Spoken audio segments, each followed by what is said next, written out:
Europe 1.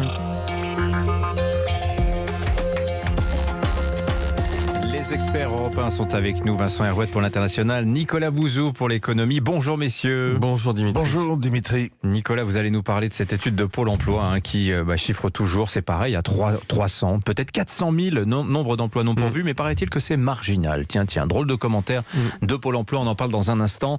Mais d'abord avec vous Vincent, direction Chypre, où le ministre de l'Intérieur dit qu'il a un énorme problème avec l'immigration clandestine et il accuse la Turquie de manipuler les migrants. Oui, les Chypriotes subissent la double peine. 1, les touristes ont fui, le Covid vide les hôtels. 2, les migrants les remplacent. Proportionnellement, c'est le pays d'Europe qui accueille le plus de demandeurs d'asile, loin devant la Grèce, l'Italie ou l'Espagne. Le tiercé des pays ensoleillés que Bruxelles traite avec un certain dédain dès qu'il s'agit d'immigration. Chypre est le plus petit des membres de ce Club Med et le plus atteint.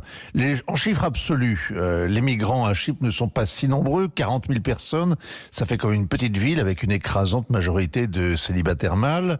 Mais pour une population totale de 850 000 habitants, c'est très lourd. C'est comme s'il y avait 3 millions de réfugiés syriens et africains, demandeurs d'asile en France, tous arrivés en quelques années et chaque jour plus nombreux. Alors justement, ils sont entre 60 et 80 migrants par jour à arriver à Chypre. Effectivement, le chiffre paraît petit.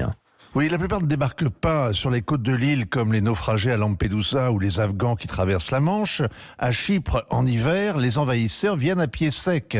Ils arrivent de l'autre côté de l'île. Leur périple est balisé. Ils prennent l'avion à Istanbul. Ils atterrissent dans la République turque de Chypre Nord, que la Turquie est la seule à reconnaître, qu'elle a peuplée de paysans anatoliens, où elle maintient un gros contingent de troupes. Une colonie qu'elle gère à distance depuis 50 ans. Une fois à Nicosie, les clandestins sont pris en main par des passeurs.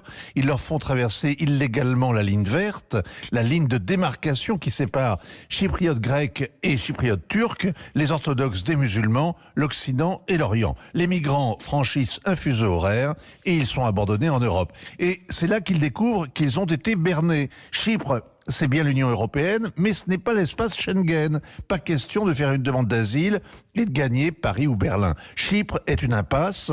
C'est là qu'ils sont condamnés à stagner. Pas de travail, pas d'issue de secours, des camps surpeuplés qui sont des ghettos et des mauvais traitements que dénoncent les ONG. La semaine dernière, le centre de Ponara, dans les faubourgs de Nicosie, a été le théâtre d'une bagarre générale. Il est conçu pour héberger quelques centaines de migrants. Ils sont 2500 à bord. La promiscuité aidant, la tension s'ajoute à la déprime. Des Nigérians, des Congolais, des Somaliens ont réglé leur compte à coups de couteau. La police a relevé 35 blessés. Alors le ministre de l'Intérieur chypriote en appelle donc à l'Europe.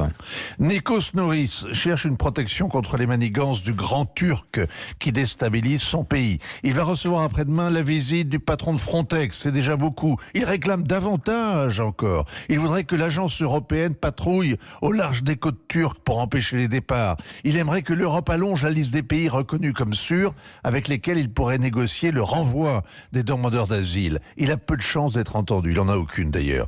Pendant des siècles, Chypre a été un avant-poste face à l'islam. Depuis les rois normands, au temps des croisades, jusqu'au naufrage du Liban, il a servi de sas, d'escale, de salle d'attente à ceux qui fuyaient la guerre. Il est désormais en première ligne et sans défense face à la Turquie qui utilise les migrants comme une arme de déstabilisation massive. La signature Vincent Herouet. Merci beaucoup Vincent. Nicolas Bouzou.